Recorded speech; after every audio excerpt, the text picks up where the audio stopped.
Friends, why do we so often hear people dying due to potholes? In the past 7 months this year, 8 deaths in Bangalore, the highest in India for that period, were due to potholes. Several victims ended up maimed and disabled. Money Control reports that the total number of road accident deaths due to potholes in 2018, 19, 20 stood at 2015, 2140 and 1471 respectively. Why are the municipal corporations that maintain them so callous? Is there any accountability left in the system? What can be done? These are the questions that I'll answer this Saturday in my Saturday Wisdom talk. Hope the authorities that matter take note of it. It is unfortunate that road safety appears to have become a casualty these days. With a far lesser number, about 1,000 killed due to terrorism and Naxalism, indeed deaths due to potholes are of a greater concern. The more dying there, no death can be justified for any reason whatsoever. But there seems to be an almost resigned slant in both the state and the people on the inevitability of such deaths, accentuated due to rains. The disdain that is being shown by people who matter is most bizarre. When families suddenly find their breadwinners gone to such reasons as potholes, a whole generation feels cheated by the state. At a time when the government is actively pursuing a path of national health insurance scheme for half of its population, extremely good, can we condone healthy being cheated out of their lives for no fault of theirs? Especially when they have also been the most faithful in paying the taxes in time and even more faithfully supporting the same health schemes of the government. What can the states do to retrieve the lost ground on account of poor infrastructure? A little background of pothole narrative will not be out of place. A pothole is a structural failure in the road surface, usually the asphalt top.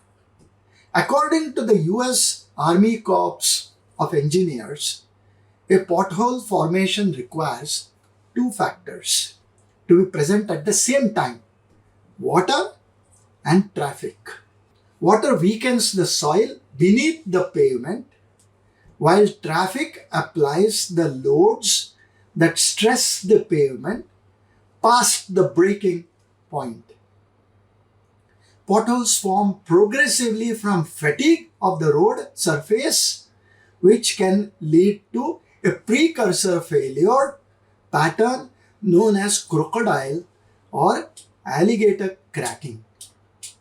Eventually, chunks of pavement between the fatigue cracks gradually work loose and may then be plucked out or forced out of the surface by continuous wheel loads to create a pothole.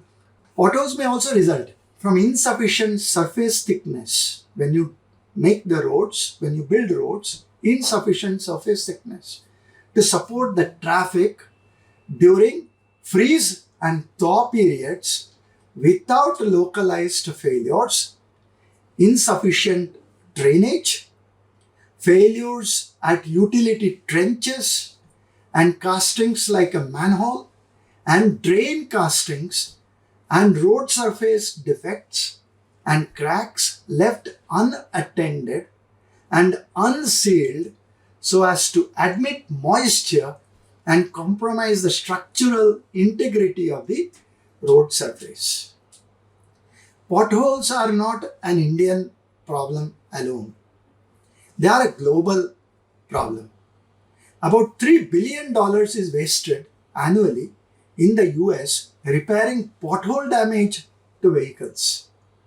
Great Britain estimates the cost to repair all the potholes in the country would exceed $20 billion.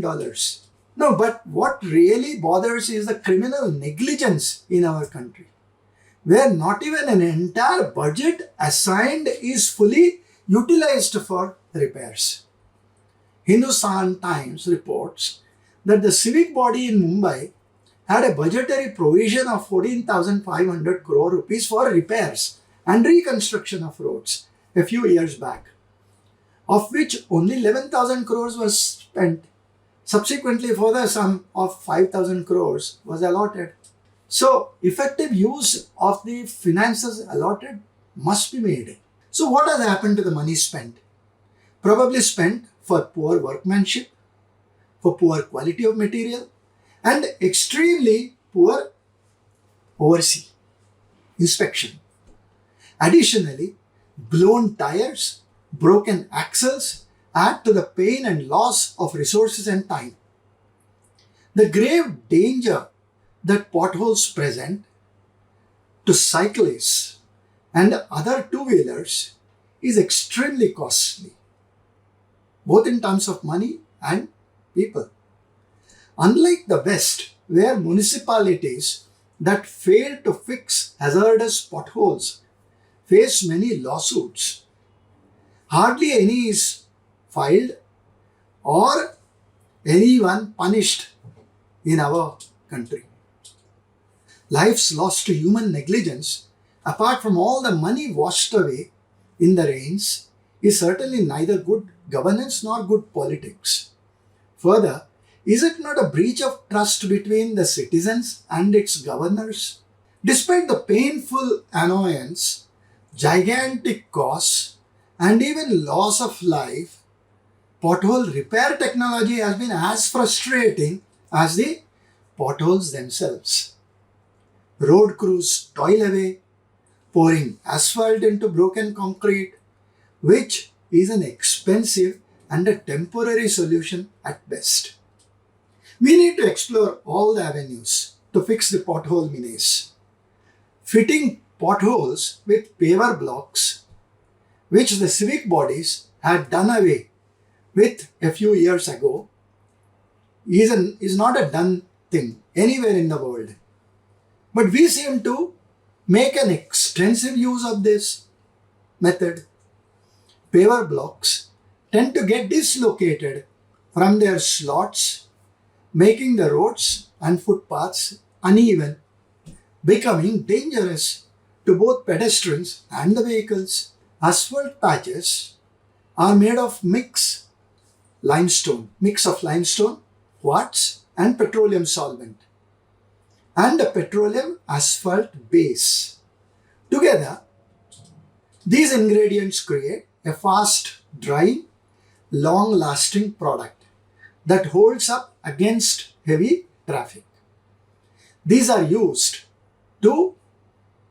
on concrete, asphalt, black top, stone, brick, such like roads, parking areas, playgrounds, and even driveways. An architecture and technology firm in Istanbul, Turkey, named Dahir Insat, has a far more innovative approach.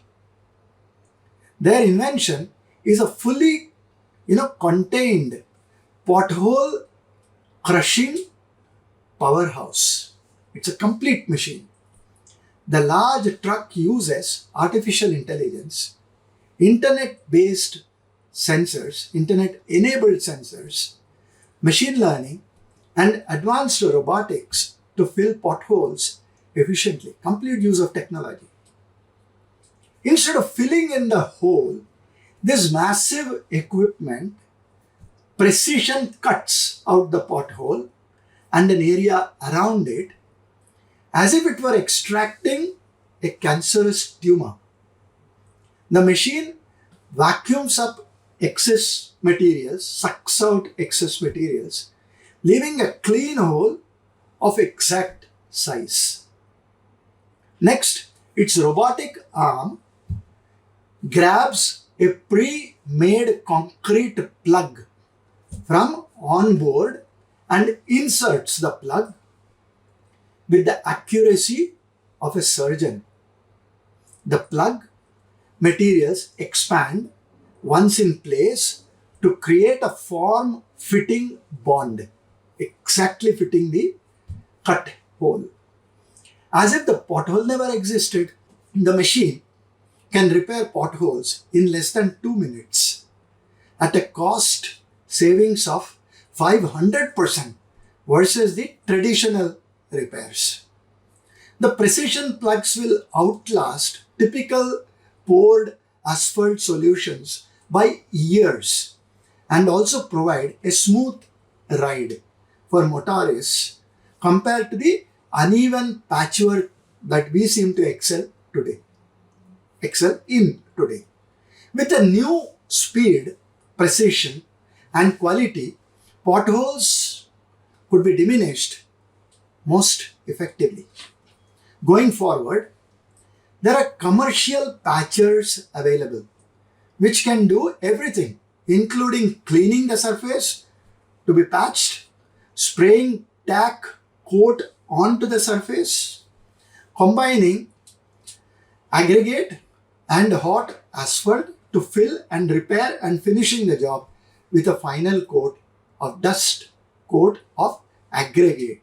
A very innovative method is patented by Larry Zenko, a renowned scientist who uses a method that uses microwaves to heat potholes and surrounding pavement before filling them with a mix of magnetic and recycled asphalt, and follows it up with nuking the patch to create a seal. The method that first preheats the ground and then microwaves the magnetic infused patch makes for a very strong repair, a very strong bond. Another solution that can fix potholes is the plastic waste and is worth implementing. It's used in UK, it's used in France, it's used in Germany, and so on. McCartney and MacGruber's solution involved turning waste plastic into small pellets which are then added into the asphalt mix in place of bitumen, the substance that is in part derived from the oil and is used to help bind asphalt together. Between 3 to 10 kilograms of plastics are used in every ton of asphalt, depending on the kind of road design. As fossil fuels are constantly being consumed, alternatives to bitumen must be considered, so sustainability improves. This plastic road mix is up to 60% stronger and lasts 10 times longer than standard asphalt, increasing the road's lifespan and preventing potholes as well as repairing already damaged roads. Innovation and proactive methods are called for if precious lives are to be saved.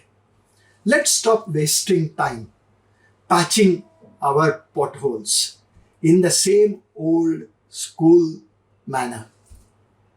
Instead, we must invest same time or more and effort to reimagine our approach. Redoing the way we work will ultimately make the work better, faster, and more effective. Above all, it's very necessary that the first road made must use the set principles of road building, like adequate surface treatment before a top is created. Passion, commitment, and love for life of others, as much as ours and our motherland, are cardinal for such steps to succeed. Friends, I have tried providing some world-renowned methods to seal potholes. Hope the authorities concerned take a step backward to analyze the current methods and a step forward to proactively deal with the menace. That's all for this Saturday. Hope to see you the next with another interesting episode. Until then, thank you, Dhanyavad and Namaskar.